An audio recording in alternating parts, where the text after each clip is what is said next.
आज हम बात करने वाले हैं आपकी फाइनेंशियल कहानी के बारे में और ये भी जानेंगे कि फोनपे पर अपना क्रेडिट स्कोर कैसे चेक किया जाए। इस पूरी जानकारी को ठीक से समझने के लिए इसे आखिर तक जरूर देखिए। तो एक सवाल जो अक्सर हम सबके मन में आता है कि भाई अपना क्रेडिट स्कोर चेक कैसे करें। अपनी फाइनेंशियल हेल्थ के बारे में जानना तो बहुत ज़रूरी है, पर इसका सही तरीका क्या है? अब देखिए, मार्केट में ना बहुत सारे ऐप्स आ गए हैं जो दावा करते हैं कि हम आपका सिबिल स्कोर फ्री में बता देंगे, पर अक्सर इसके पीछे एक छुपी हुई कीमत होती है। हो सकता है इनमें से कई ऐप्स फ्रॉड हों या आपके डेटा का गलत इस्तेमाल कर रहे हों। और यहीं पर यह सवाल बहुत ज़रूरी हो जाता है कि आखिर कोई आपको ये जानकारी फ्री में क्यों देगा। सोचिए ज़रा, एक बात हमेशा याद रखिए, जब कोई सर्विस फ्री होती है ना, तो अक्सर प्रोडक्ट आप खुद होते हैं। ये ऐप्स आपका डेटा लेकर उसे बेच सकते हैं या उससे भी बुरा किसी फ्रॉड के लिए यूज़ कर सकते हैं। लेकिन घबराने की कोई बात नहीं है। इसका एक सेफ और बहुत ही आसान सा सल्यूशन आपकी अपनी जेब में ही है। जी हां, उन्हीं ऐप्स में जिन पर आप रोज भरोसा करते हैं।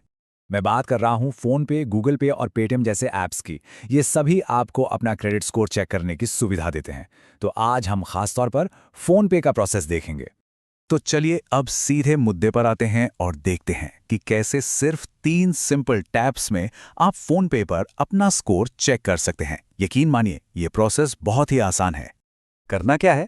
बस ये 3 सिंपल स्टेप्स फॉलो करने हैं। सबसे पहले अपना फोनपे ऐप खोलिए, फिर नीचे स्क्रॉल करके लोन सेक्शन पर जाइए और वहां आपको क्रेडिट स्कोर का ऑप्शन दिखेगा। बस उस पर टैप कर दीजिए, हो गया काम। और जैसे ही आप टैप करेंगे, बूम, आपका सिविल स्कोर तुरंत आपकी स्क्रीन पर होगा। जैसे यहाँ एक एग्जाम्पल के लिए स्कोर है 689। जाहिर है आपका स्कोर आपकी फाइनेंशियल हिस्ट्री के हिसाब से अलग होगा। पर रुकिए, ये कहानी सिर्फ इस नंबर पे खत्म नहीं होती। ये सिर्फ एक स्कोर नहीं है। फोनपे आपको इससे कहीं ज्यादा, मतलब आपके लोन की पूरी हिस्ट्री दिखाता है। चलिए जरा इसमें और गहराई से झांकते हैं कि क्या क्या मिलता है। तो आपकी जो रिपोर्ट है ना, वो मेनली 2 हिस्सों में बटी होती है। एक तरफ होते हैं एक्टिव अकाउंट्स, मतलब वो सारे लोन्स जो अभी चल रहे हैं, और दूसरी तरफ होते हैं क्लोज्ड अकाउंट्स, यानी वो लोन जो आप चुका चुके हैं, खत्म कर चुके हैं।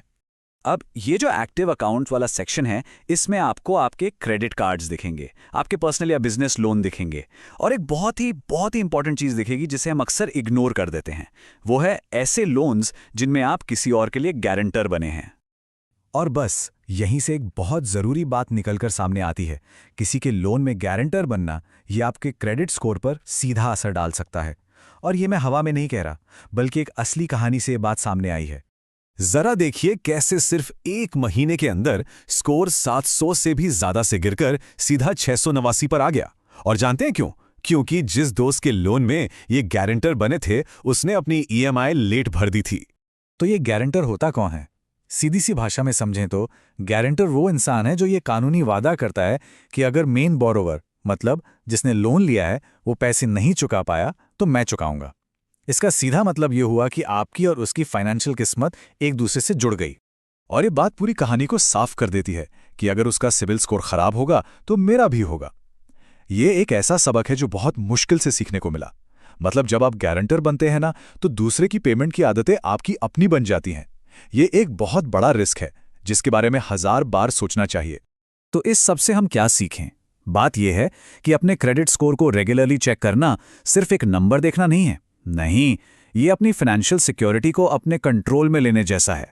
जब आप इसे रेगुलरली चेक करते हैं तो कई फायदे होते हैं। आप किसी भी फ्रॉड लोन का पता लगा सकते हैं, मतलब देख सकते हैं कि कहीं किसी ने आपके नाम पर लोन तो नहीं ले लिया। आप अपनी पूरी फाइनेंशियल हिस्ट्री को साफ समझ सकते हैं, और सबसे जरूरी, कोई भी प्रॉब्लम बड़ी बनने से पहले ही उसे पकड़ सकते हैं, जैसे दोस्त की लेट पेमेंट वाली बात। ये अपनी फाइनेंशियल कहानी को बचाने का एक प्रोएक्टिव तरीका है।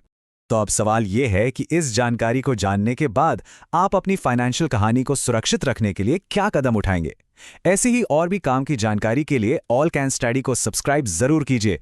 Thank you. चलिए अगली बार मिलते हैं।